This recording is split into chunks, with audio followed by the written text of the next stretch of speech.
Jeez. Good morning, everyone. I see Mr. Green, Mr. Jones, Mr. Santos, Mr. Kehoe. I think we are all set and ready to call this meeting to order. This is the June 9th meeting of the Board of Investments. Linda, would you please read any announcements and then call roll to confirm attendance? Good morning. Thank you, Chair Knox. This meeting is being conducted as a virtual meeting, so I will do a roll call of the trustees to confirm attendance. Mr. Green? Mr. Santos? Mr. Kehoe? Present. Ms. Greenwood? Good morning, I'm here. Thank you. Mr. Jones? Present. Thank you. Mr. Bernstein? I'm here. Thank you. Mr. Kelly is absent today. Ms. Sanchez? Can't avoid me today. Chair Knox? I am here.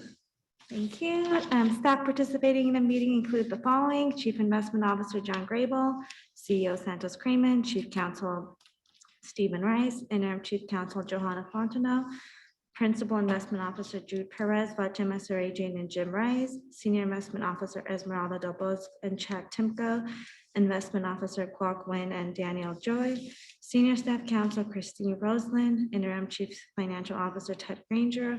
Consultants participating include Leo Festino, Stephen McCourt, Alina Wan, Tim Phillip from Makita Investment Group, James Wall, Steve Kennedy, Mark White from Auburn, Eric Rose and Kelly Hawkins from EKA PR. Trustees, if you have a comment or question on the item, please use the Zoom chat option to be placed in the queue, or you may contact me directly. At this time, we ask all meeting participants to mute their mics until you're ready to speak. Now we may proceed with the agenda. Thank you, Linda. Item number 2, approval of minutes from the meeting of May 19th, 2021. Any questions? We have a motion from Ms. Sanchez. Is there a second? Second. Is that Mr. Green? Yes. Any discussion? Okay, Linda, please call the roll. Thank you. Mr. Green? Aye. Mr. Santos? Yes. Mr. Kehoe? Aye. Ms. Greenwood? Aye. Mr. Jones? Aye. Mr. Bernstein? Aye.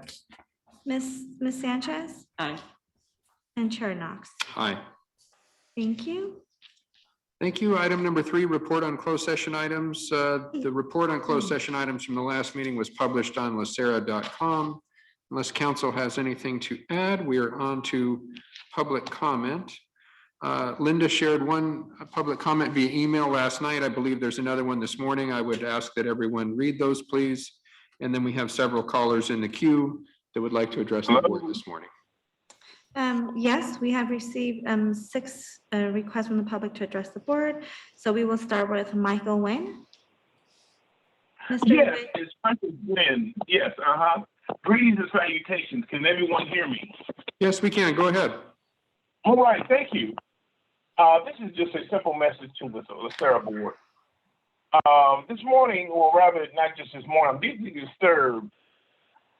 Unfortunately, that this body still remains silent regarding Heritage Group's continued search for money that downtown Crenshaw Rising already has. That's a real big concern. We're being ignored for the opportunity to purchase the 40 acres and the mall that we set forth and presented to you. Unfortunately, what concerns me as well is your silence, and your member silence equates loudly for your support of this outside developer. Coming into our community and only tearing it down and to build up for his own profit, which will ultimately displace a lot of Black families that live here. You mentioned in past meetings that you don't have a say in this effort, but you do. Please, if you can, support downtown Crenshaw Rising by helping us stop this gentrifier from purchasing our mall. Let's have an even playing field and have an opportunity for all to improve their quality of life. Thank you. Thank you very much, Mr. Nguyen. Linda, please call the next speaker. And next we'll be calling on Amber Height. Ms. Height, please enter *6 to unmute yourself.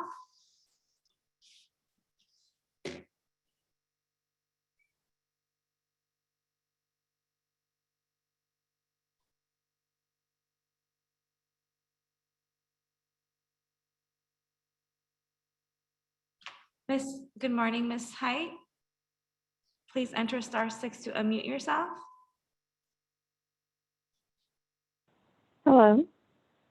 Good morning, Ms. Height. We can hear you. Hello. Hi, thank you. Yes, I am here to leave a comment for Downtown Crenshaw. I am very bothered and absolutely disgusted by the fact that LACERA has chosen another developer, Heritage, to lead such an important effort for the Black community. It's one thing to pick a racist, that's to be expected, but it's also another to pick a person who weaponizes rape against women. And I'm just trying to understand the logic behind that. And quite frankly, it probably isn't any logic there. So once again, it's another meeting, and I am asking that you please use your influence to help Downtown Crenshaw win this bid for this mall, because we are more than capable. Thank you so much. Thank you very much, Ms. Height. Appreciate your comments. Linda, next speaker. Thank you. I'll be calling on, let me just make sure he's in the meeting. Next, we'll be calling on Damian Goodman.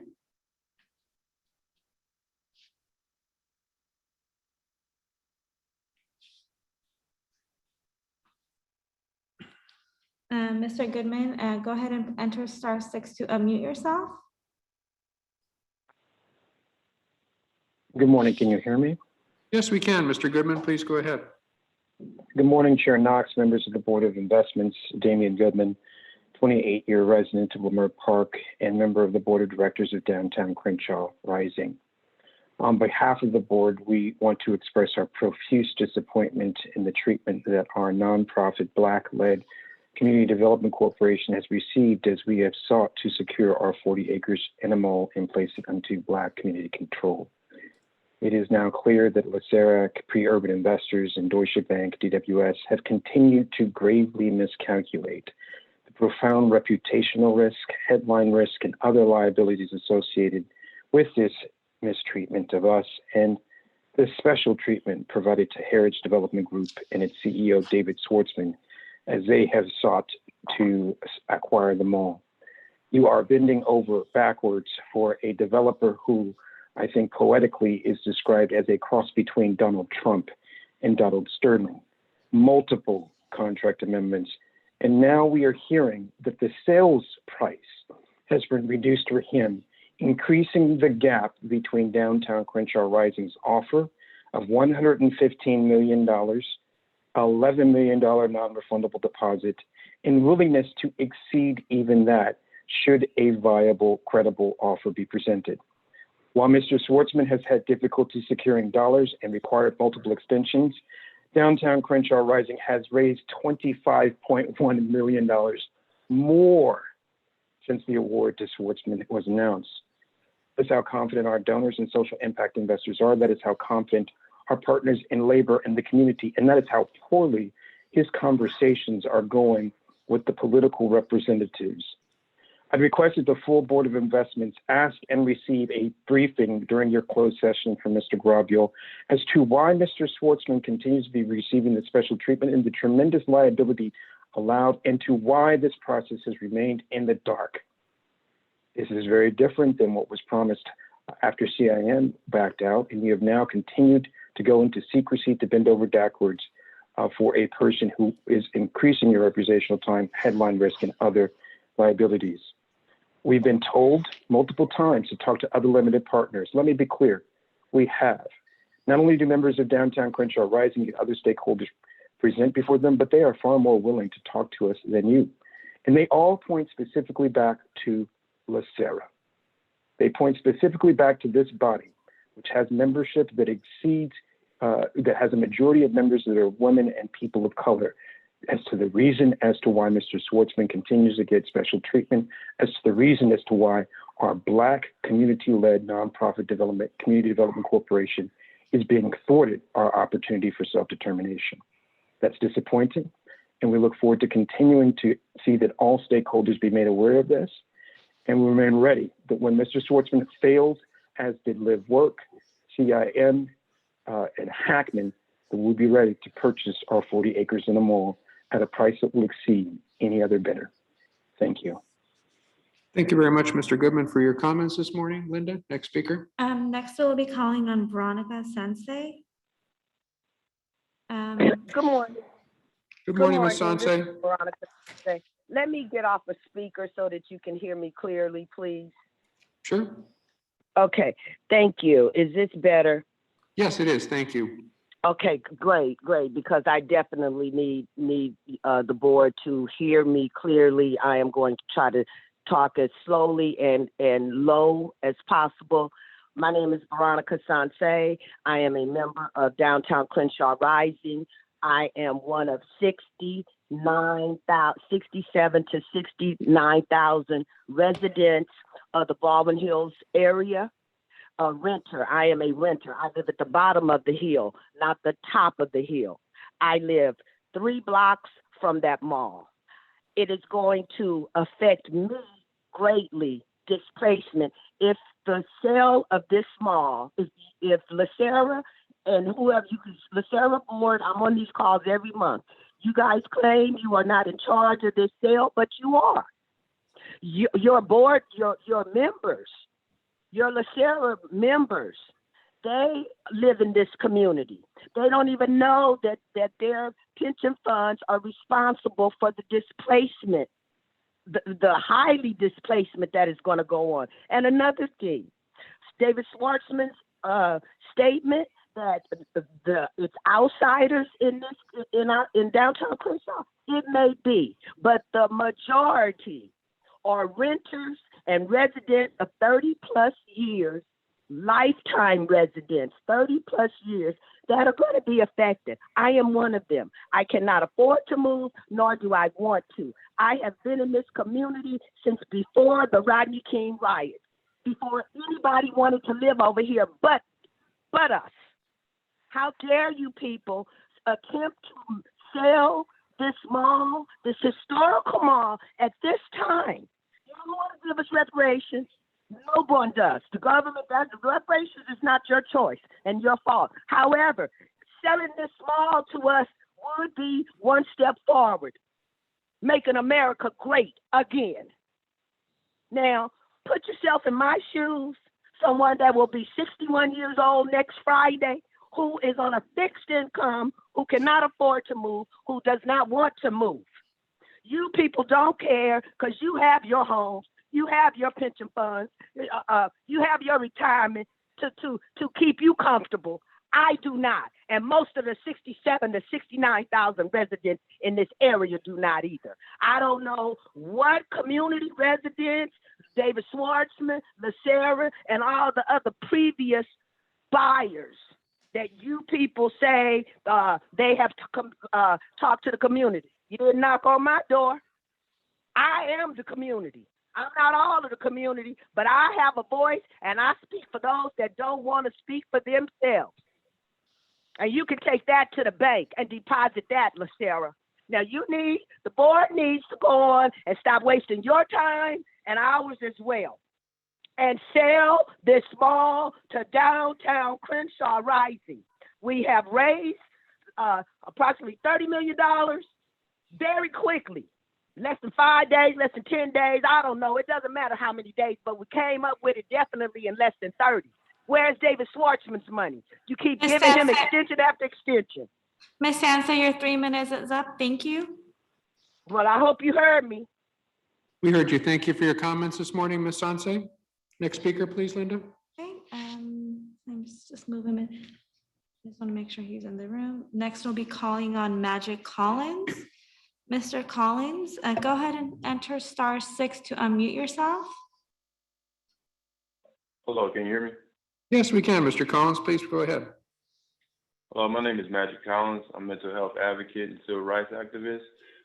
First and foremost, the people of Crenshaw Mall is not solely based in emotion or some misplaced trauma response individually nor collectively. This community has been working towards ownership of the mall in some shape or form since 2018. The money has been raised. The community has done everything asked of them. For the community to purchase Downtown Crenshaw would build communal wealth for a Black community exploited and devoid of resources for generations. while taking on the burden of whatever developers have wanted to do, such as building freeways through the Black community, while the Black community didn't have a voice at the time. This statement comes with research, data, and case studies to back it up. You can reference Downtown Crenshaw's website, Market Creek Plaza as well in San Diego for an example of community development IPOs focused on creating stakeholders with a median income of $35,000. For LACERA's board, I urge the decision makers at LACERA to do everything in their power to help break the history of disenfranchisement and generational trauma that has been historically inflicted on the Black community. This is a chance to be a part of taking a step to right historical wrongs. The community has already done the work to be in position to do the rest of the restorative process themselves. So with all the talk of Black business and keeping the Black dollar in the community and why we can't do it, this is an opportunity for the establishment to get out of the way of the Black community and let us build our wealth as we have already done our part to be at the table and build our own, as well as build our own table. So the funds are here, so we are ready to do the work. Thank you for the board of LACERA. Thank you, Mr. Collins. Appreciate your comments this morning. Linda, I think we have one more speaker in the queue. Yes, we have one more caller. I think, I don't have the phone number. I think it might be James Thomas. So we're just going to move him into the meeting. Please. 1 second. Mr. Thomas, if you can go ahead and enter *6 to unmute yourself.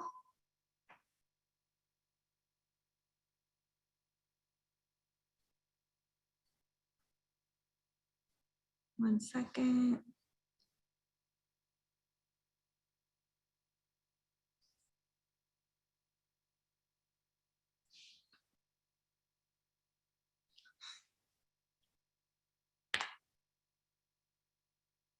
Mr. Thomas, if you can go ahead and enter *6 to unmute yourself.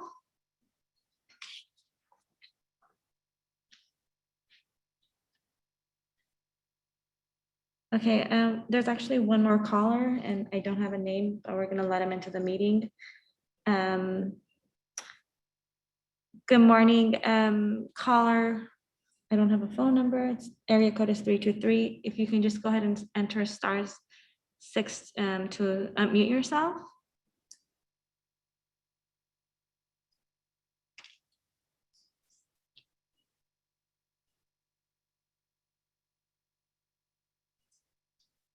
Good morning. If you can enter *6 to unmute yourself, please.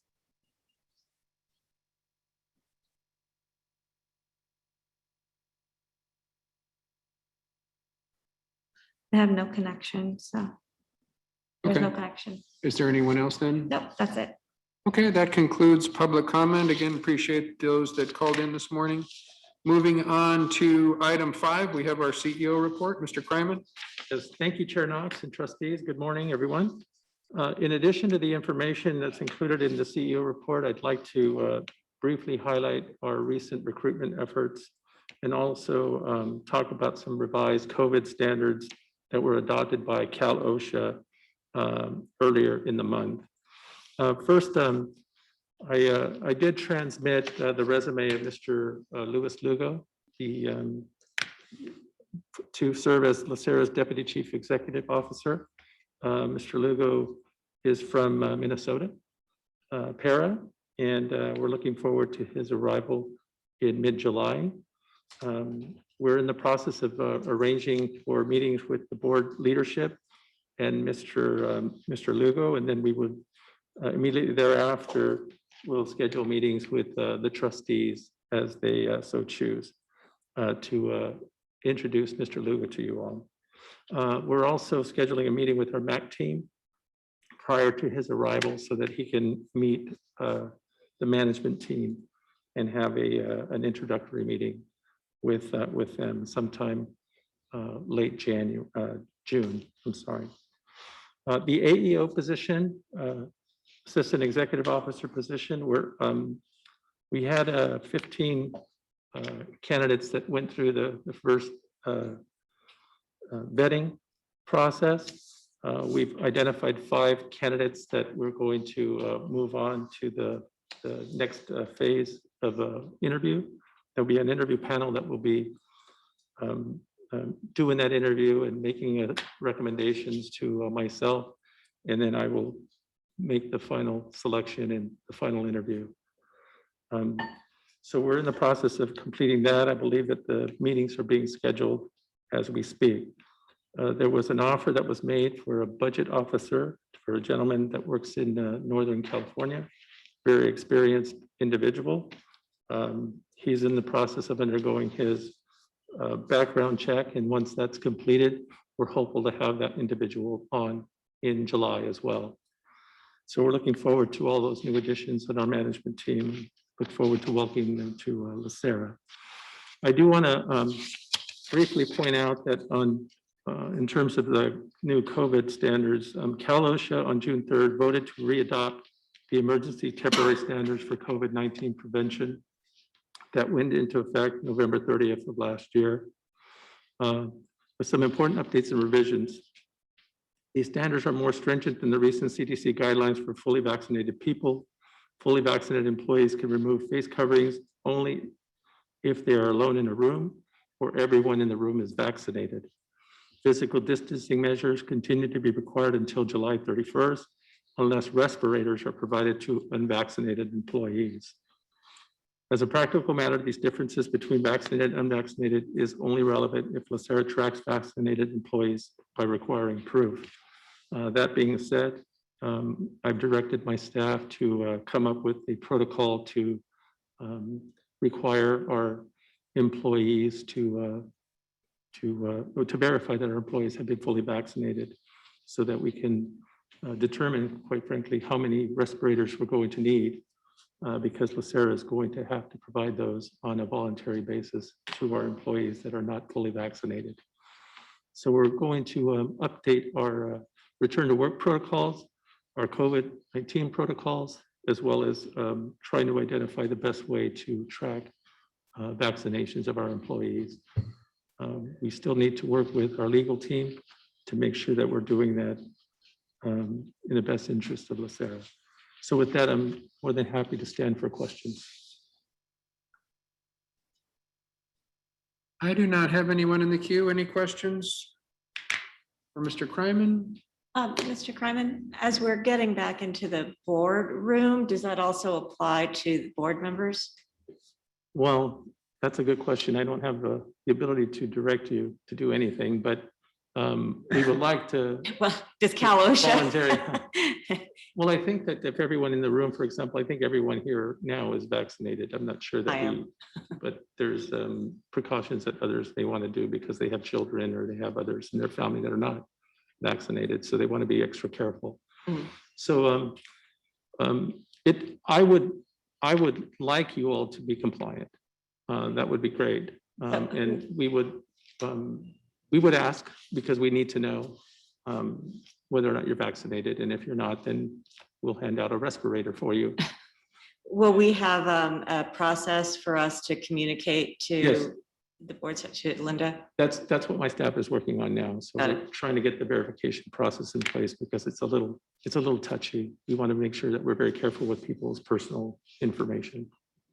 Yeah, and speaking with Chair Bernstein from the BOR, we thought maybe we'd wait until June 15th passes, see what else comes out from the governor, if anything. You know, we'll carry out June like we have been, and then maybe moving into the meetings in July, we can determine for those that are going to be here in person what the protocol will be, what we need to offer those trustees that aren't vaccinated, et cetera. Perfect. Thank you. Thank you. Anything else from Mr. Kryman? Seeing none, let's move on to item 6. Mr. Grable, the CIO report. Thank you. Good morning, Mr. Chair, trustees, and thank you, Ron, for driving all the slides today. If we can turn to slide number 6, please.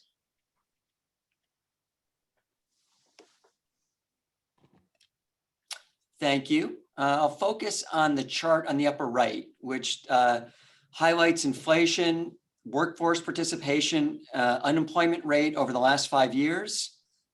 There certainly has been a lot in the news about inflation recently. The Fed's trying to have 2% average inflation over time. They've been successful in that the latest read on this chart is at 3.1%. The news and a lot of the coverage over inflation talks about supply chain disruptions, difficulty accessing raw materials. There's discussion about base effects, that if you go back a year and you look at the onset of the pandemic, how things were shut down so quickly, and that measurement period called the base effect, has some influence, and also the pace of reopening, that all those things may be adding to the current read on inflation. Also in this chart, as it relates to hiring and employment, is that there's a lot in the press about difficulties in hiring. Unemployment is certainly down, but it's not down to pre-pandemic levels. There's some attribution to difficulties with finding childcare. At the same time, there are a record number of job openings. Workforce participation is down. The question is this a structural shift or temporary? Higher employment combined with lower workforce participation may lead to more sustained wage inflation. And that was one of the things that was lacking during the recovery from the global financial crisis. There are certainly many relationships between employment and inflation. There are financial implications across asset categories. One of the most basic ones is in our real asset and inflation hedging portfolio. If we look at our direct commodities exposure, that's up 40% over the last 12 months. Later in the board package, there is the quarterly performance book, and that highlights some of the performance of real assets as well as other asset categories. Slide 9, please. On this chart, on this page, pardon me, I'll focus on the chart on the middle top, where it highlights Sharpe ratio, which, as we know, is a measure of risk-adjusted return. A higher Sharpe ratio is better than a lower Sharpe ratio, recognizing that a Sharpe ratio is not a perfect measure. You can't spend Sharpe ratio. There's a meaningful trend of our Sharpe ratio increasing over the past year. April is at 1 compared to 0.5 May of 2020. That certainly is a significant increase, and it's a result of both the numerator and the denominator. Returns are higher, and risk as measured by volatility is lower. Just to put some perspective around that, the strategic asset allocation that the board adopted last month for the pension targets a Sharpe ratio of 0.48. Now, recognizing that there's slightly different methodologies, but there's a big difference between 1 and 0.48. So a takeaway for us to think about is fiscal year-to-date returns north of 20% should not be our expectation. Lower volatility, in our beta portfolio should not persist indefinitely. It's persisted longer than we've thought, but it should not persist indefinitely. And once again, this view is consistent with our new strategic asset allocation. It's more diversified than ever, and it positions the portfolio for multiple economic environments. If we can turn to the next page. Through April, the pension was up 2.5% net for the month, a rather heady 21.4% net for the fiscal year. The balance was at 69.6 billion. As of yesterday in the flash report, it was over 71 billion. As we're in the final trading days or nearing the final trading days of the year, I don't want to jinx us, but it would be fantastic if we can stay in that zip code. OPEB was up also for the month of April, 3.7% net for the month, 25.4% net fiscal year to date, with a balance of over $2.1 billion. Once again, a reminder that the plans have different asset allocations, and we'll be discussing OPEB's strategic asset allocation later this morning. Slide 19, please.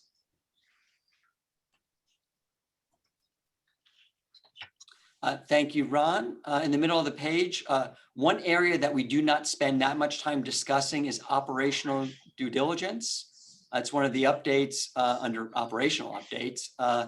Whereas investment due diligence is about hope, potentially what can go right.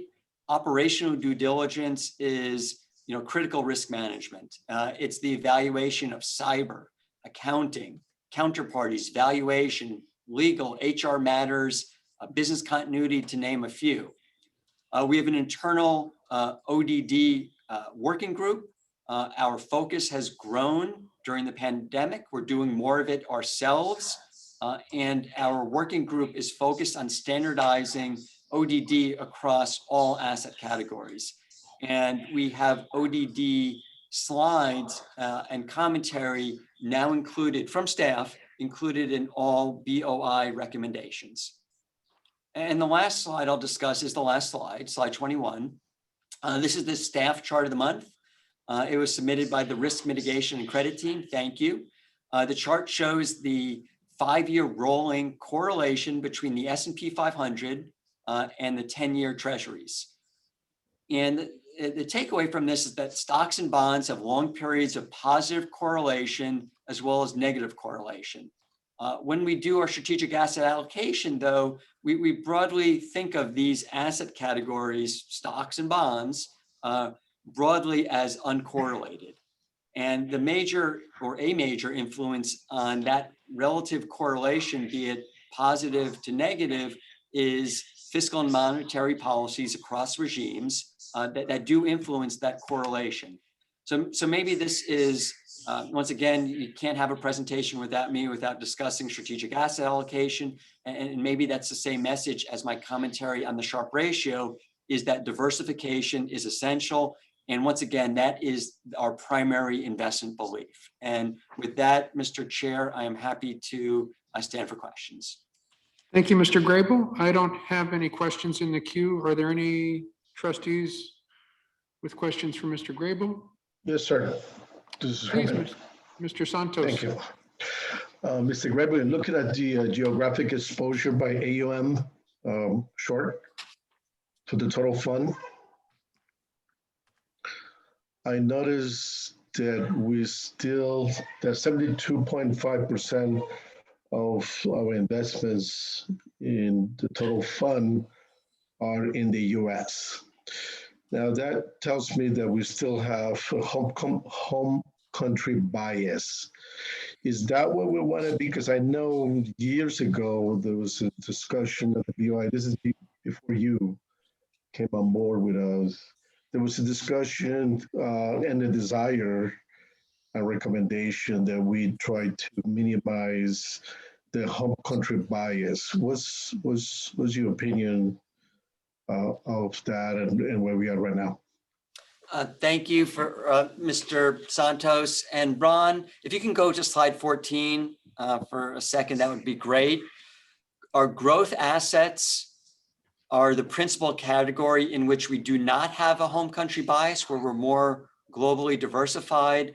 That is our predominantly our equity portfolio. The benchmark for public equity, and we'll be discussing benchmarks later today. The benchmark for public equity is the All Country World Index, equally weighted by market cap across geographies.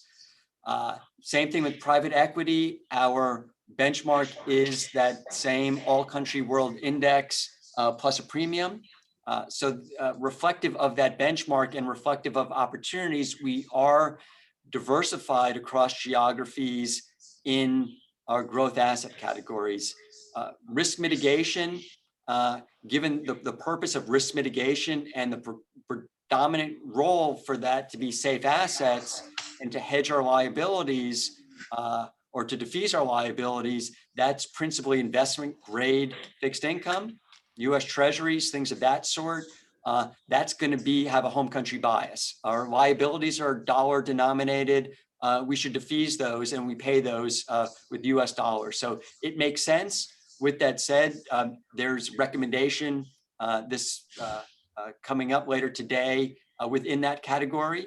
to add some more geographic diversification.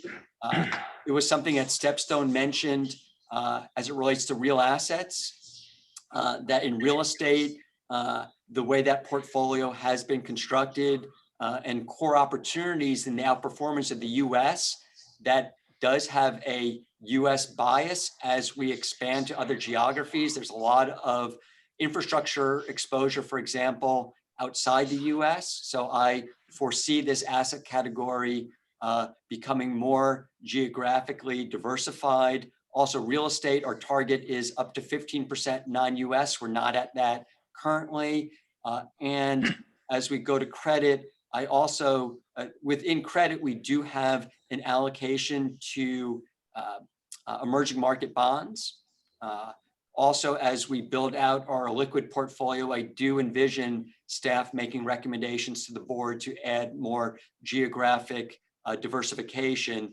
But I think one thing that should remain in a functional framework, which I think is fantastic, and we think about different risks. I think that our risk mitigation, risk reduction mitigation bucket should have predominantly a home country bias as it relates to investment grade fixed income and US Treasuries. Thank you very much for that tremendous explanation. I appreciate it. Thank you, Mr. Santos. Any other questions? Perfect. Thank you, Mr. Grable. Moving on to item 7, consent items. We have 2 items there from the Equity Public-Private Committee with corresponding memos. Any questions, or I'll entertain a motion to approve? So moved. Moved by Ms. Sanchez. Second. Second by Mr. Santos. Any other comments? Linda, please call the roll. Mr. Green, Aye. Mr. Santos, Aye. Mr. Kehoe, Aye. Ms. Greenwood, Aye. Mr. Jones, Aye. Mr. Bernstein, Aye. Ms. Sanchez, Aye. Chair Knox. Aye. Okay, motion passes unanimously. Thank you. Item 8, non-consent items. Item A, recommendation that the board approve attendance of trustees at Duke University Executive Education Program on corporate social responsibility, as well as approve reimbursement of all travel costs. Do I have a motion? So moved. Moved by Ms. Sanchez, Second. second by Ms. Greenwood.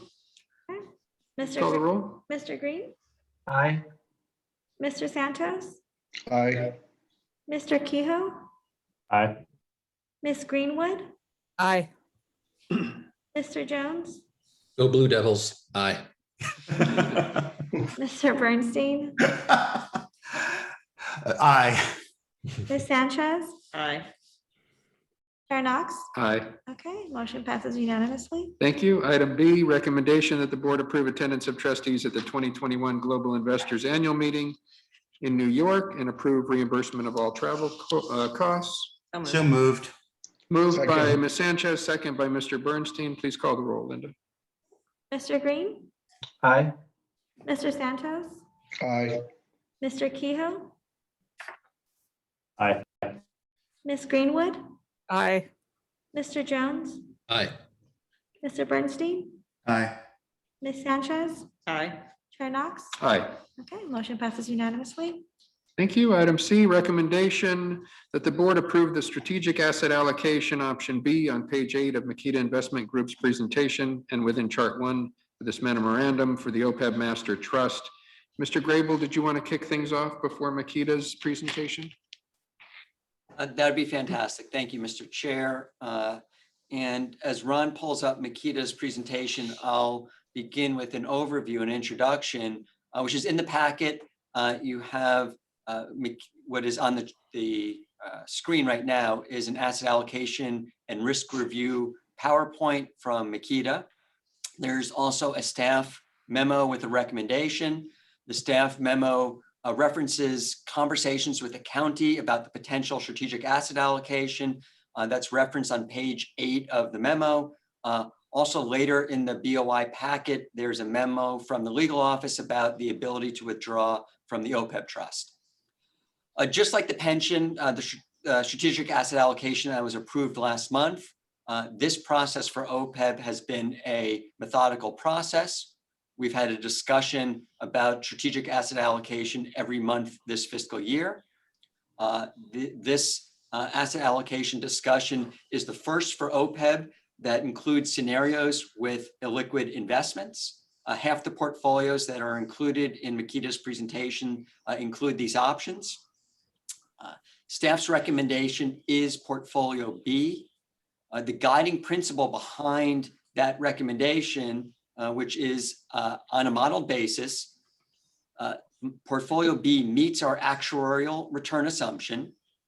It is the portfolio with the lowest expected risk as measured by volatility.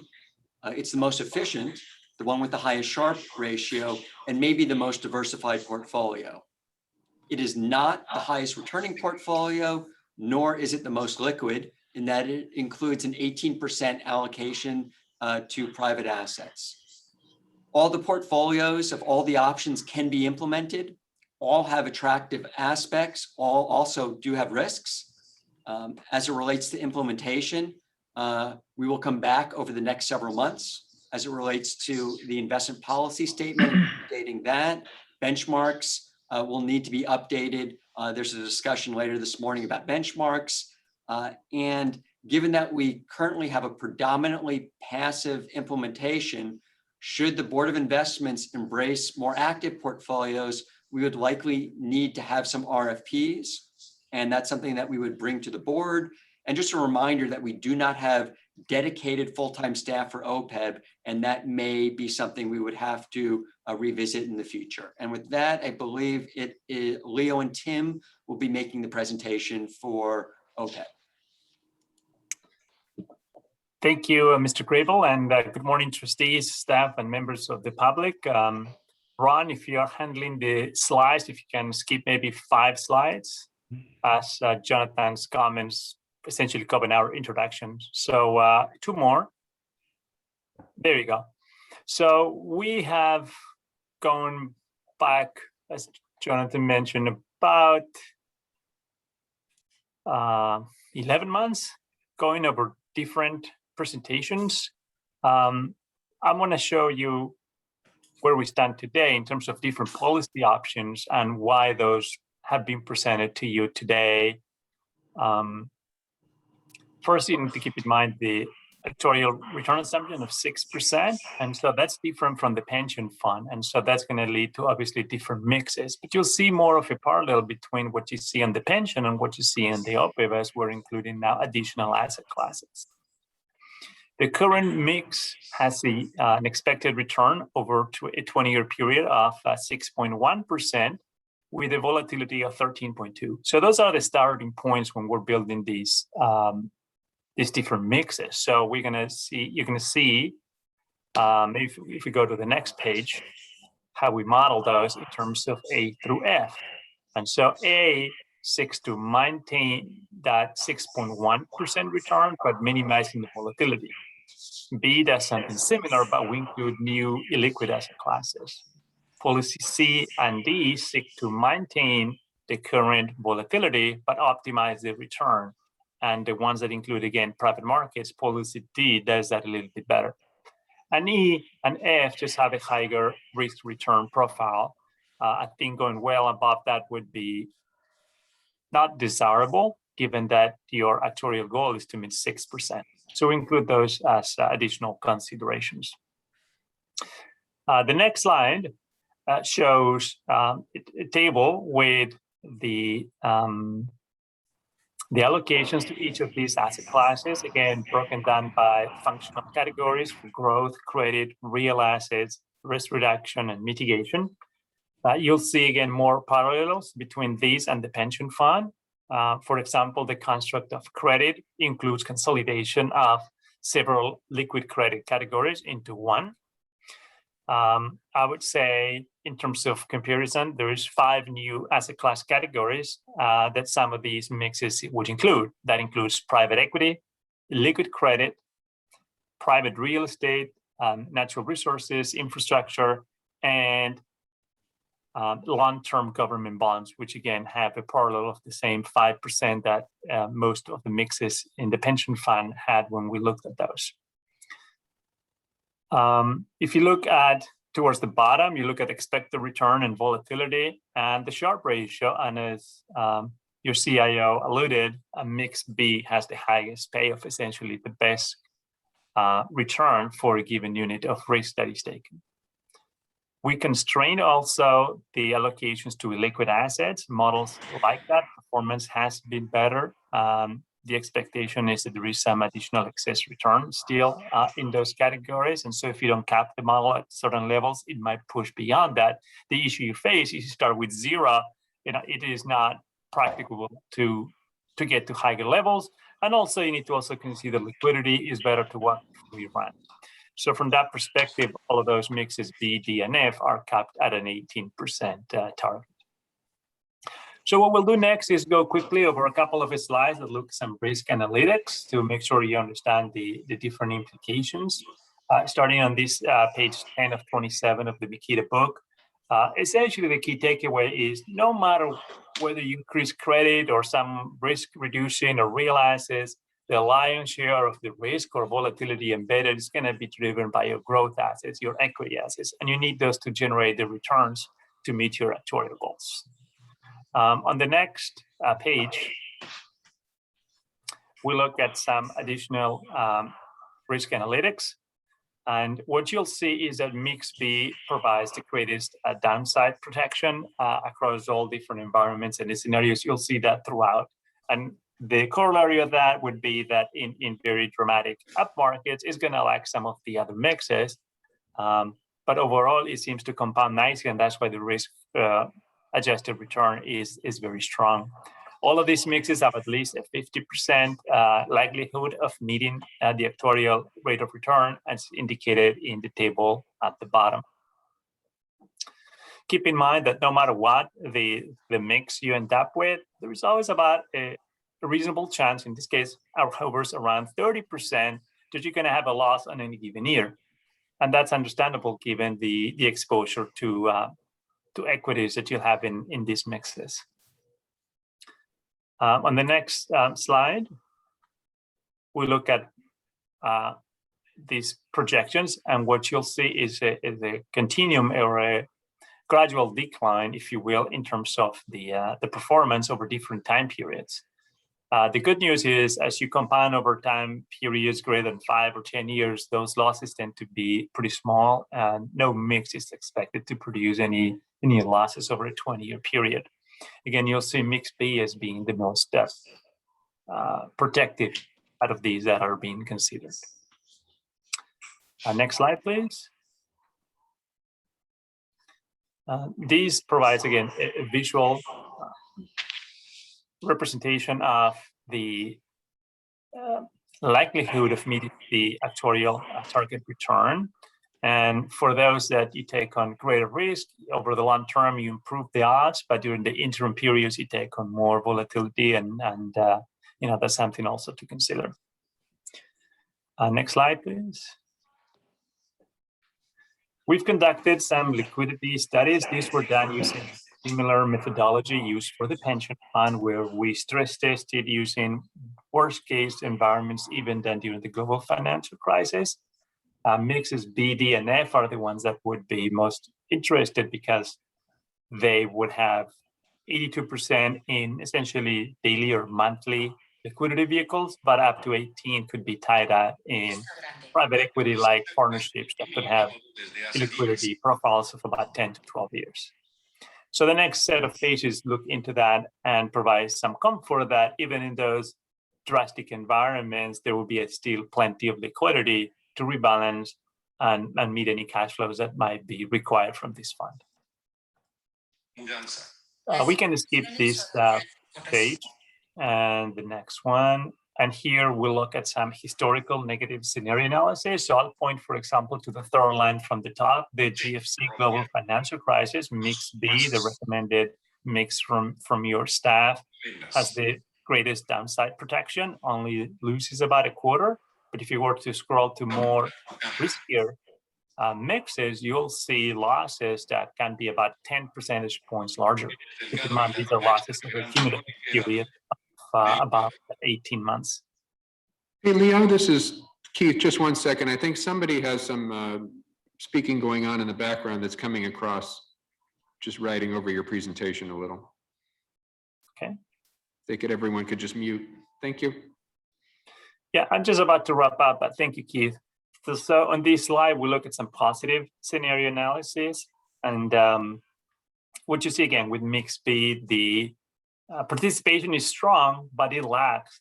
If you were to scroll over to the right, you could see 5 or 10 percentage points lags at different scenarios that we've looked at. The last thing we do is we create stress testing, looking at changes in rates, both positive or negative, spreads widening. We look at the dollar moving up or down and equities moving up or down. And something similar takes place. Again, portfolio B tends to protect much better, participate at a good rate. And overall, it seems to be the one that has the best trade-off in terms of the risk and return, and meet all of the criteria that would be needed to have a successful execution and meet the goals of the OPEB Master Trust. So with that, I will move on to the closing and some last remarks. A couple more pages, Ron. There you go. So today in front of you, you have the opportunity to make a change. We believe that all of these mixes are trade-offs that are positive compared to the asset allocation you have in place today, which comes from the work done in December and approved in December 2017. We also like mix B. I think it has it's the superior mix out of all that we looked, and we look at a lot of those. And then I also point, there will be some next steps that would include wrapping up benchmarks for the OPEB and looking at implementation. If you have new asset classes that are illiquid, you need to think about how are you going to benchmark that, and are you going to do it at once? Are you going to do it gradually? How we look into that.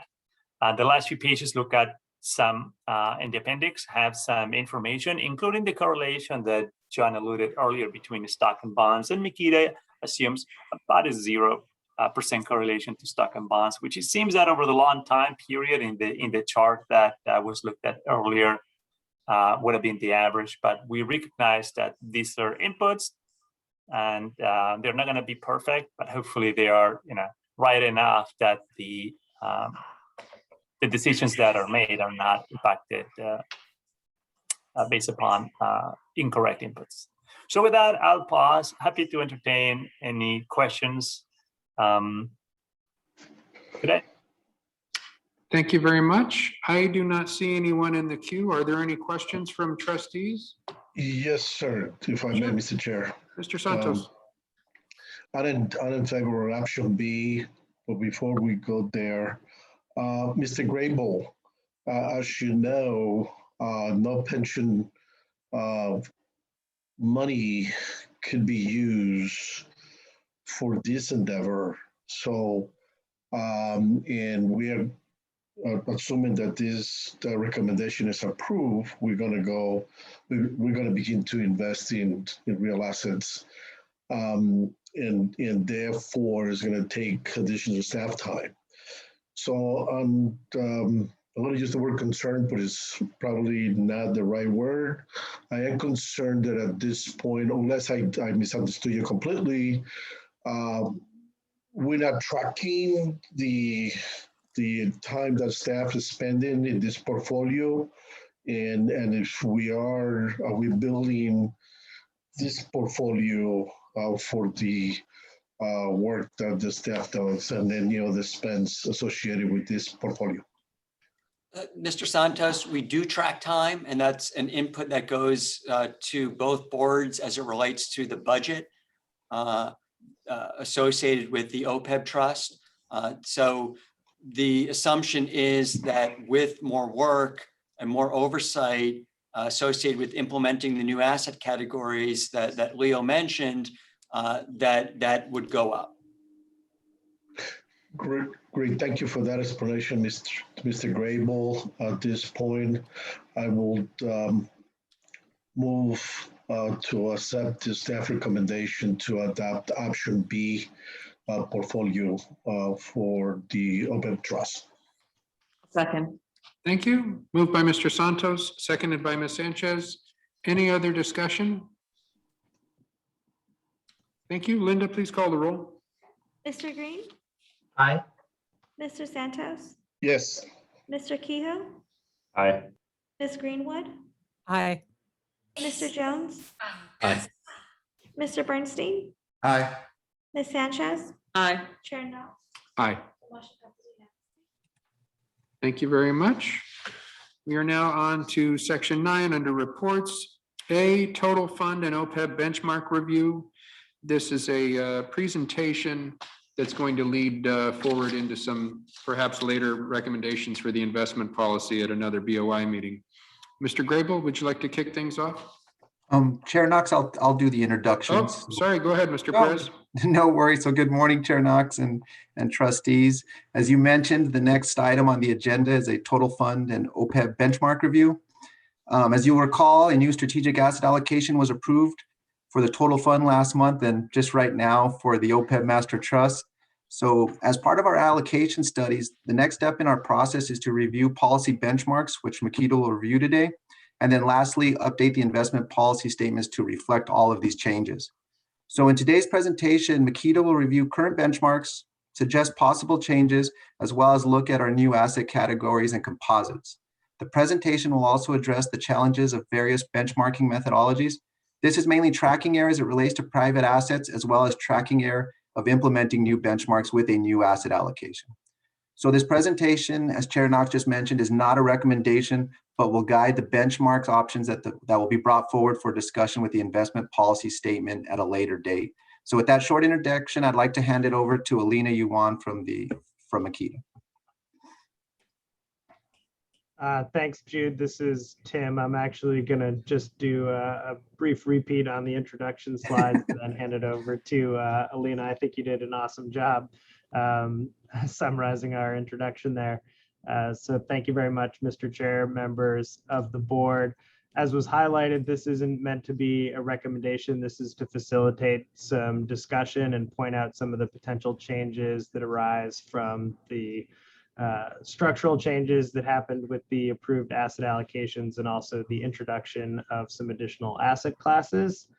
The process that we utilized to put this presentation together, we've collaborated with staff. We've also worked with the board's other consultants. As you recall, we had meetings to review our capital markets expectations. Some of that went into how we considered benchmarks. So that's been an ongoing dialogue that we've been having with staff and other consultants. And just at a very high level, most people just think of benchmarks as a tool for measuring performance, whether it be at the total fund level, the asset category, or the more granular manager level conversations. But it also really helps in overall planning and implementation as well. And this is just one area to explore benchmarks. We also think it's appropriate to review benchmarks during structure reviews, and that while you may be selecting a primary set of benchmarks for IPS purposes at those structure reviews, it's also appropriate to consider secondary benchmarks. One of the things that we'll talk about here is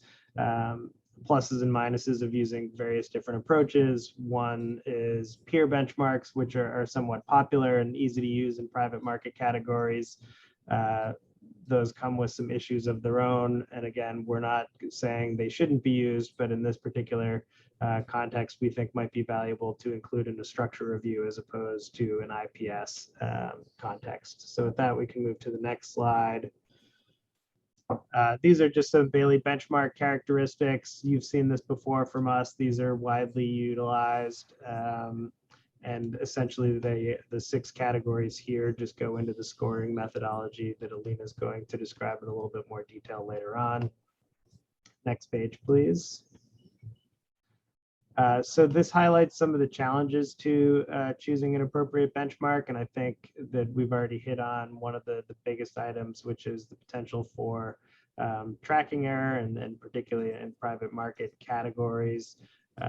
I will say, unless you're looking at just straight equities or relatively straightforward fixed income, there's always going to be some potential for tracking error, and none of these benchmarks are going to be perfect. There's going to be some types of trade-offs.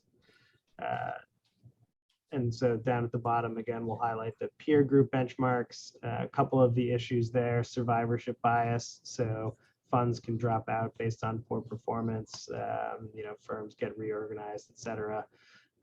Selection bias, a lot of them are put together by third-party providers that may not have access to the full list of funds in the universe.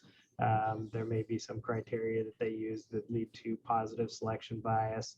And then there are also just mismatches, across private market strategies. There can be a lot of differences in how you might implement, let's say, a real estate program versus others. So there's always some potential for mismatch as well within those types of indices.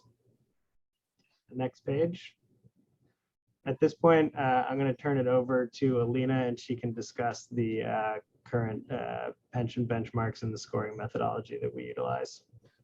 Thanks, Tim. Good morning, Chairman and trustees. Here you see on this table, we show the newly approved asset allocations along with their respective current benchmarks.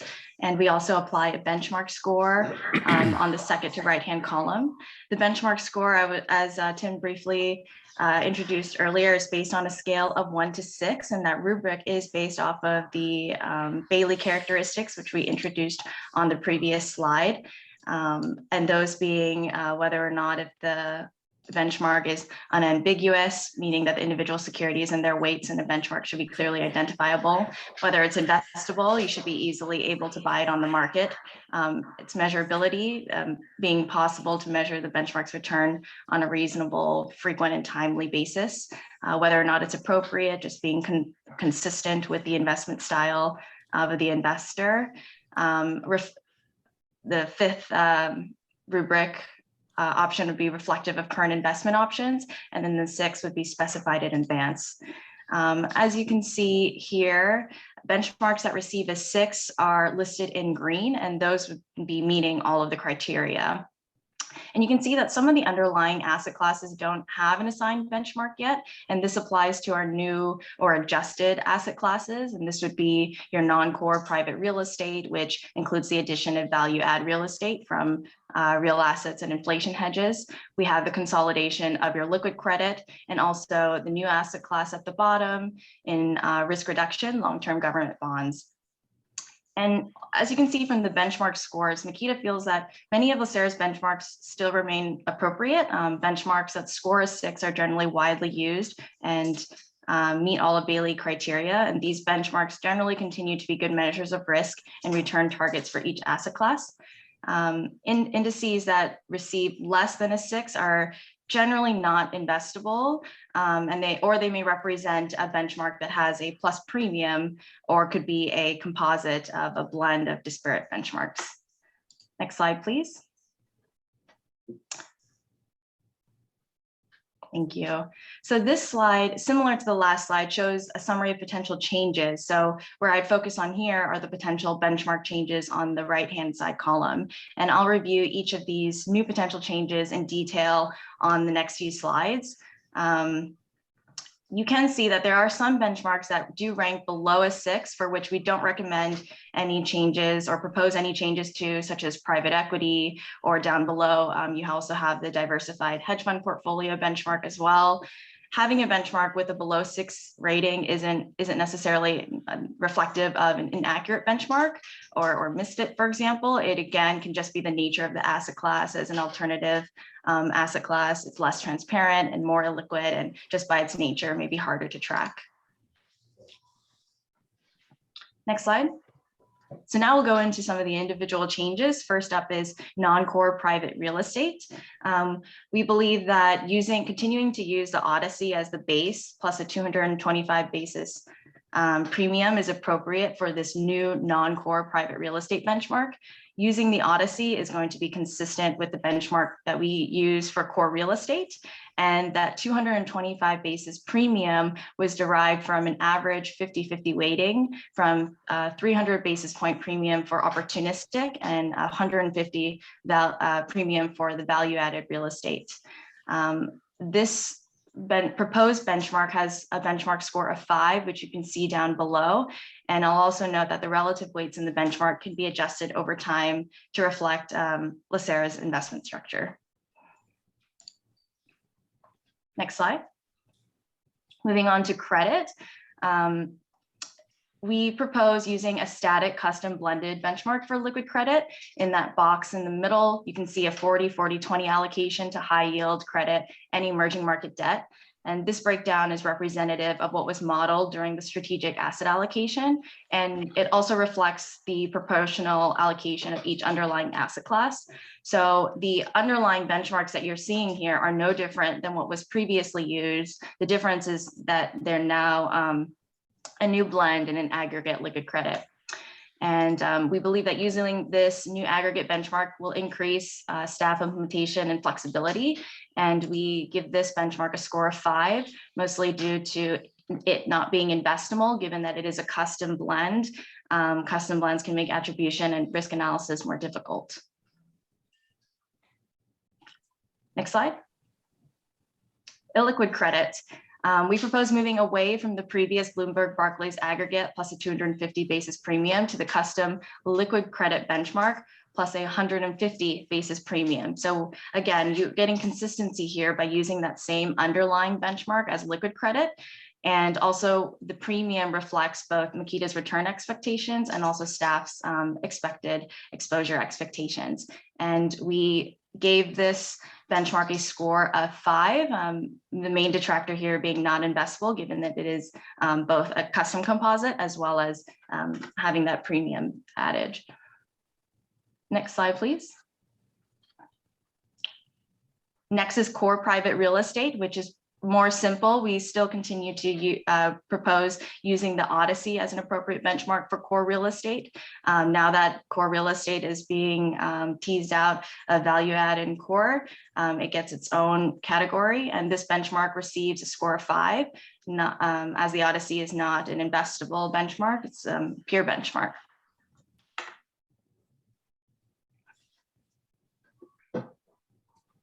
Now we'll talk about natural resources and commodities.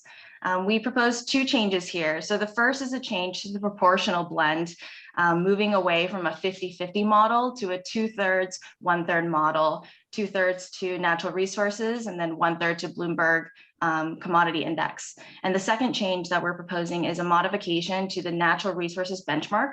Previously, we're moving away from the S&P Global Large Mid Cap to now the S&P Global Natural Resources Total Return Index. And this new global natural resources benchmark is generally more tradable than the previous benchmark. And it's also weighted against agriculture, energy, and metals and mining. And these weights can be adjusted during structure reviews to reflect actual implementation, so that can be customized. And we also think that having that Bloomberg commodity index there preserves the commodity slice in the bucket. Including both maintains, both of these indices gives a strong inflation hedge and gives diversification benefits versus just having this pure equity benchmark in terms of natural resources. And this benchmark, we gave a score of 5, main detractor being not being investable.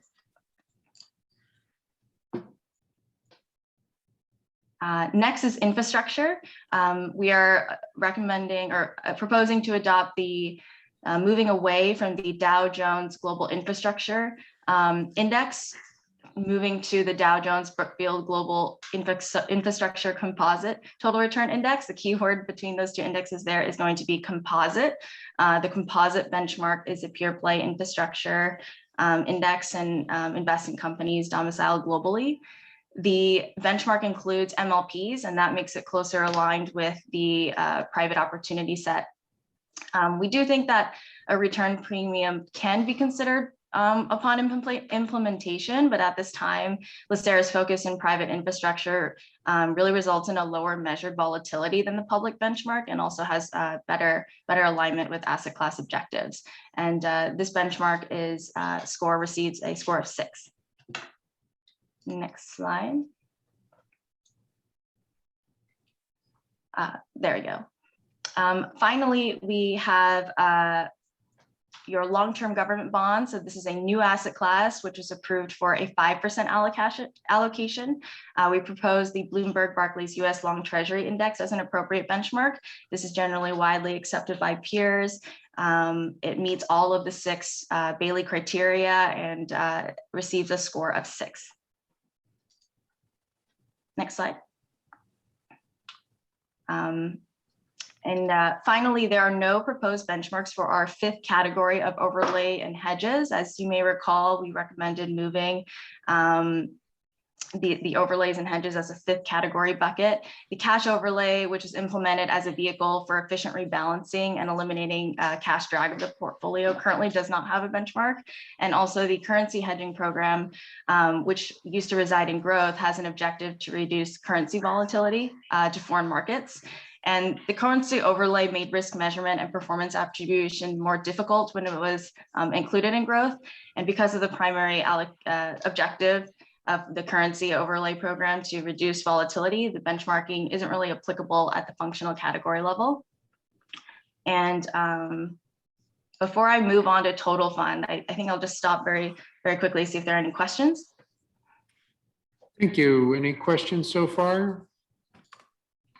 No, please continue. Okay, great.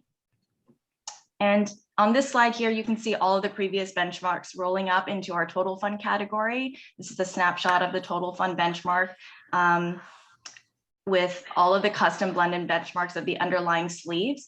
You can see the 50% to the growth custom benchmark, 11% to credit, 17% to real assets and inflation hedges, and 19% to risk reduction and mitigation. This is a static benchmark, and we believe that static benchmarks are generally pretty easily measurable. They're very transparent in comparison to dynamic benchmarks, and also they do have an element of simplicity when considering any operational needs. And with that, for the next slide, I'll turn it back over to Tim to talk about implementation considerations. Great, thank you very much, Alina. So here we think the largest challenges to the new approved asset allocation are some of the large increases in private market assets. So I'll highlight just on this page, private equity is going up in weight by 5 full percentage points. So this creates a problem because at some point in time, there's going to be mismatch on the benchmark versus the implementation. And there are a couple of different approaches, none of which are perfect on how you can address these types of things. So one, you could use a glide path that breaks the sort of change from point A to point B into many different mileposts. You know, oftentimes that might be quarterly over the 3-year period that kind of reflects the challenges on implementation. And, you know, within private equity, you're trying to get vintage year diversification, and there are other considerations to account for there. The second approach might be to just break it into 2 periods. So there's a phase 1 and a phase 2. There is going to be some mismatch, but it's much more simple to deal with than a benchmark that's changing on a quarterly basis. That can get somewhat noisy on a calculation basis, but also on just a you know, understanding exactly where we are perspective. And then the third choice is really just to move to the new benchmark weights. And what that does for you is it's obviously the most simple approach. It does create the highest degree of potential mismatch or tracking error, but it also, in a way, forces the implementation to get going somewhat quickly. I think sometimes when you're adding new asset categories, you can get bogged down a little bit on considering options and might fall behind sort of where your targets are. And so moving to the more aggressive, fully weighted total fund benchmark may make sense if you're trying to kind of force that change to happen a little bit quicker. So again, a few different approaches to consider. And then on the next slide, we've highlighted those in some detail. So the other categories that really are the most important here would be a liquid credit, also a large increase, infrastructure, and then within hedge funds. So those are the choices that we'll be looking at and are potentially going to be included in the IPS. I think with that, we'll just go on to the summary and next steps. If you could pause 1 second, I think Ms. Sanchez has a question. Great. Yeah, I have a question, although it may be, when you talk about benchmarks, inevitably you end up talking about the portfolio, so it opens up a bigger can of worms. There's a question I was going to ask earlier, but there wasn't really kind of a place to, which is that in our infrastructure, in our real assets kind of mandate, global natural resources will take a role, but my understanding is that there's also power, utilities, and telecom and other, sub-asset classes that make sense. And I was also wondering the degree to which clean energy, kind of following on comment that that Mr. Bernstein made, which is sort of this commitment to ESG being core to our investment process and not just an add-on, the degree to which clean energy will play a role in that. And to some degree, the way you design the benchmark actually becomes probably the biggest gravity pull to how we implement the portfolio. And so I'm asking this question in the benchmark discussion, but it's a bigger question. It's probably a question for Mr. Grable, but whoever wants to answer it.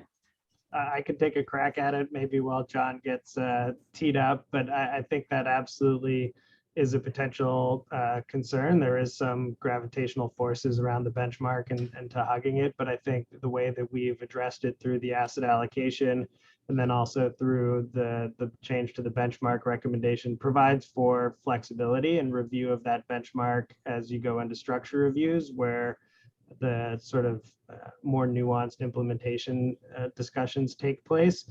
So if the portfolio is moving towards an energy transition type of an approach and away from natural resources, there's flexibility to change some of the weights within it, because again, we'll be using a custom blend of the 3 components within the S&P Global Natural Resources. And then I think there's also just a lot of natural overlap between asset categories. None of this is really super precise once you start talking about things that might be infrastructure versus natural resources versus energy transition type of approaches. So we'll be considering each of those within the structure reviews that are applicable for each one of those asset categories and working with the board's other specialist consultants on those items.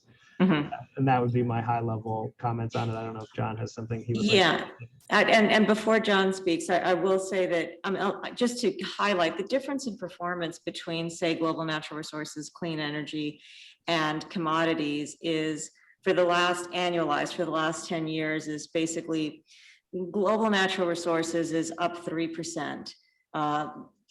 Global commodities is down 4%. And clean energy is up 5%, and you're talking about very different characteristics.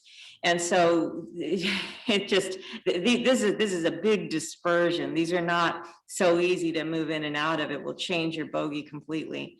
So just a thought for us to think about. I know Mr. Grable probably wants to say something. Thank you, Ms. Sanchez. Mr. Chair, a couple of thoughts. I think the conversation is a great one, prudent one, in that, and I think that I agree with Tim's answer, but as it relates partially to the predicate of kind of the gravitational pull, I think it's really important for us, just as a mindset, not to be pulled, but to be the gravitational force ourselves.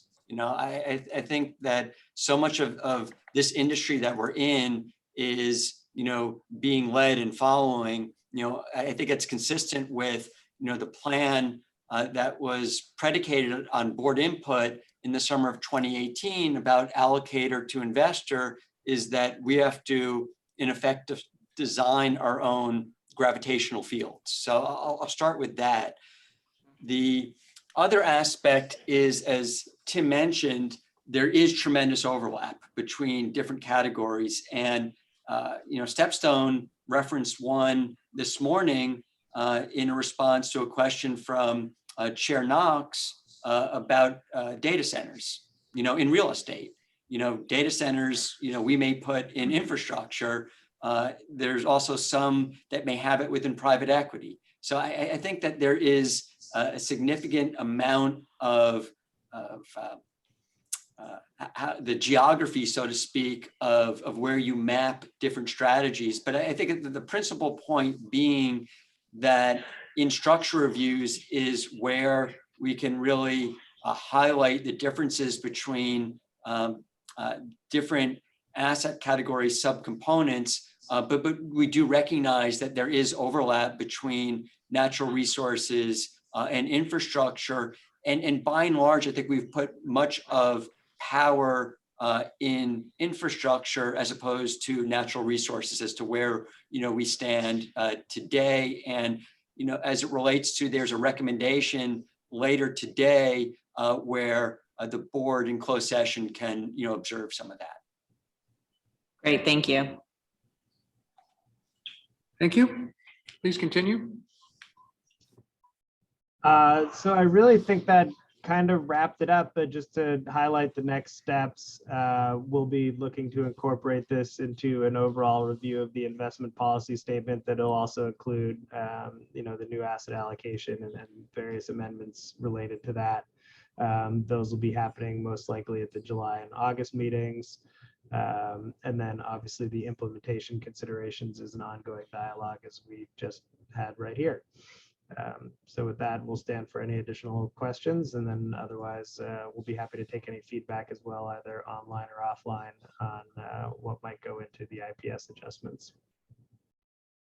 Thank you very much. I do not have any trustees in the queue, but I'll open it up for questions. Hearing none. I had one quick one in terms of the approaches and the glide path and two-phase. Have we had this in the past at LACERA, and what have we done in similar instances in the past, or what have other large pensions done?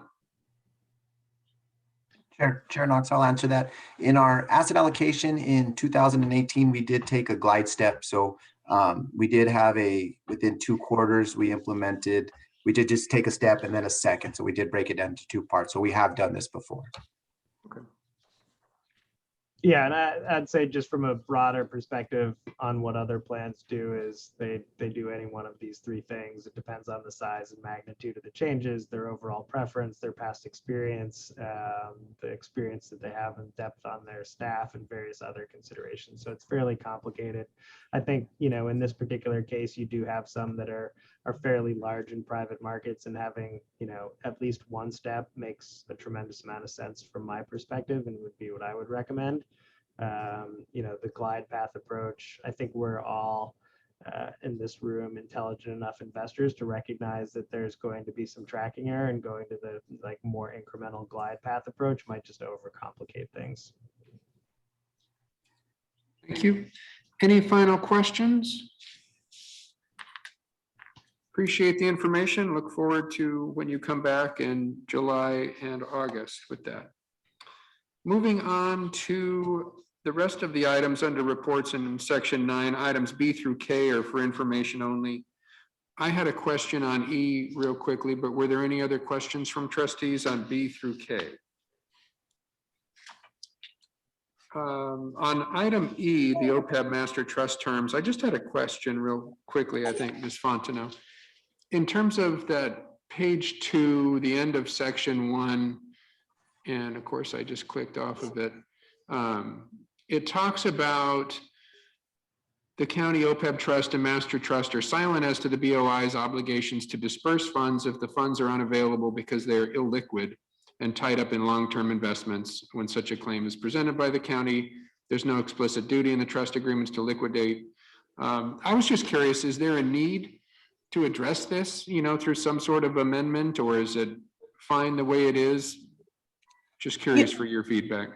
Yeah, we think it's intentionally silent. Okay. And I mean, what you're covering is what would happen if the county had OPEB expenses and wanted a disbursement what was greater than, our liquidity at the time. The conversations that are, together with the county, and what we've heard today from Makita, we feel like the trust is broad enough that it gives, LACERA the sole and exclusive authority to just, to make the disbursements.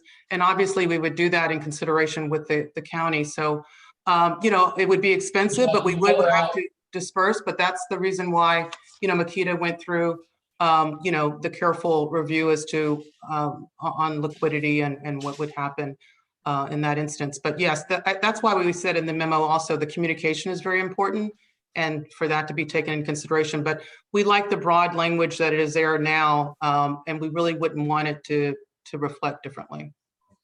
We don't think there's a need. Thank you for that.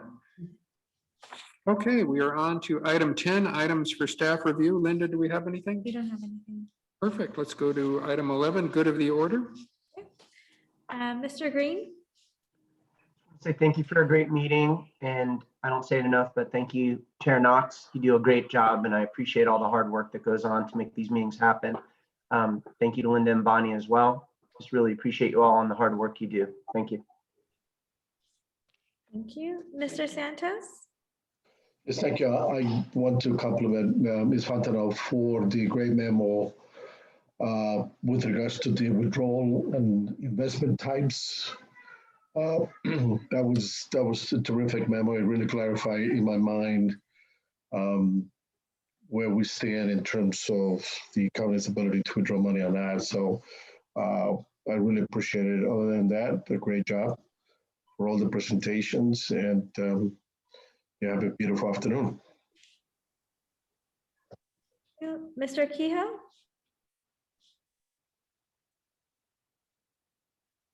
Okay, we'll come back to Mr. Kehoe. Ms. Greenwood?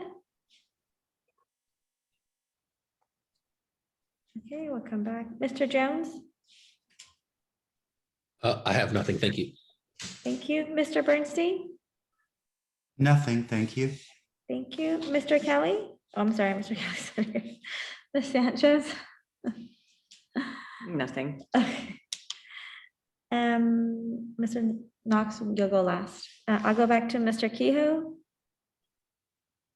Okay, Ms. Greenwood. Okay. Mr. Grable. I don't have anything. Thank you. Thank you, Mr. Kryman. Nothing. Okay, Ms. Fontenot. Nothing, thank you. Okay, Stephen Rice. Nothing, thanks. Okay, Chair Knox. Well, I'll make up for everybody else. I have a few things. Just the unsung heroes of the month. Typically, we look to John's staff for this, but we certainly wanted to recognize our administrative support and logistics with all the BOI materials, Linda, Carol Quinn, Cindy Lachey, and Deborah Rendon, as well as Melissa Mook. So thank you all very much. There's a lot that goes on to putting these meetings together, and we appreciate your help. Mr. Kelly wanted me to thank the staff as well for including a note on Pride Month in the LACERA newsletter for the month of June. And then also we wanted to carry over a couple of adjournments in the memory of folks that we've lost. Tori Carlin was the firefighter specialist from the Agua Dulce fire station that we recognized at the Board of Retirement last week, as well as our former president of SEIU 721, Linda Dent, who passed away recently as well. So we'd like to adjourn in their memory. Linda in particular, I wanted to acknowledge she was a 40-year employee of the Treasurer Tax Collector.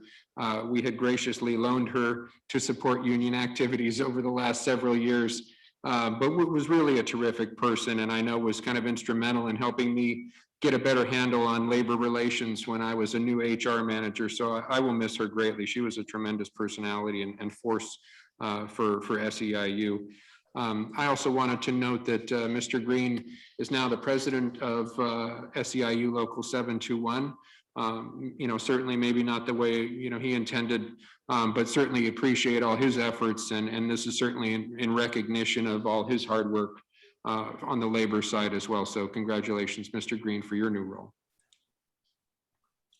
And with that, unless there is anything else, did you want to circle back with Mr. Kehoe or Ms. Sure. Greenwood one last time? Mr. Kehoe? And Ms. Greenwood, I've got nothing. Thank you. thank you. Great. So why don't we take a 10-minute break? I have 10:40. We'll come back at 10:50 for our executive session.